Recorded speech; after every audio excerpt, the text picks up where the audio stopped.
Hey everyone, welcome back. And if you're new here, my name is Michael Evans, and today we're going to go over product photography. We're going to take a good, better, and best approach at doing product photography, and the product that we're going to shoot is this little bottle of cologne that I just recently got.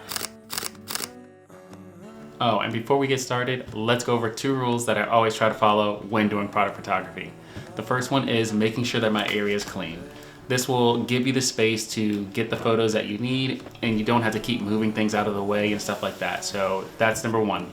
The second one is making sure that the product's clean. I can't tell you how many times that I've done all the photos, gotten to edit them, and then I see dust or fingerprint on the photo, and that will take so much time to edit it out, and even longer if you have to do a complete reshoot and set up everything. So make sure that your product is clean. And I just want to say that each of these variations can stand on their own depending on your use case. But we're going to go over 3 different ways to shoot product photos. The first way is with it on a solid background, and I've done this a lot with my Instagram. You can see some examples here. Look at what you started. I'm just getting started. I'm just getting started. This is a way to get the product isolated when shooting it by itself on a solid color background. When I do this, the lowest that I might shoot is f4, but I typically shoot around f8 when doing product photos like this because I want the product to be in focus. When stopping down and shooting at something like f2.8, you're going to start to blur the sides of the product. So you want to be careful when shooting products like this, as you want the product to be in focus. And here's the final result of the good shot. Now that we have that first shot out of the way, we're gonna go to the better version, or version 2, whichever way you wanna call it. With this shot, I wanna create a little more environment and create a scene with this. So I'm gonna place this in a clothes hamper with clothes and blankets and stuff like that, just to create a different look with the product. And with that, I wanna use a softbox to create a overall well-lit scene. Here's a pro tip. When shooting glass or anything reflective, you wanna make sure that you are paying attention to where the light is falling and your angle on where you're shooting as well, because that's going to dictate if you're getting glare or anything like that. If you do notice stuff like that, you want to use a circular polarizer.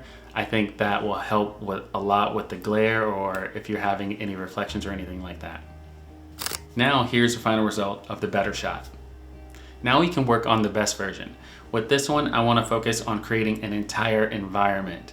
I want to create something that looks kind of like a bathroom where you would put your cologne or something like that, and have 2 different vinyl backdrops, which I use all the time, and create a wall and a floor with it, or countertop rather. And this is what the best version could look like. So now that we have a good, better, and best, I want to show you a way to elevate all 3. And with doing that, we can focus on the good version, and with that, you can add in different elements to create just a little bit more elevated look, or you can shoot it on a flat lay, which is something that I love to do, and just add in different elements with that solid color background just to create a different look and feel and just add a little bit more lifestyle to the photo.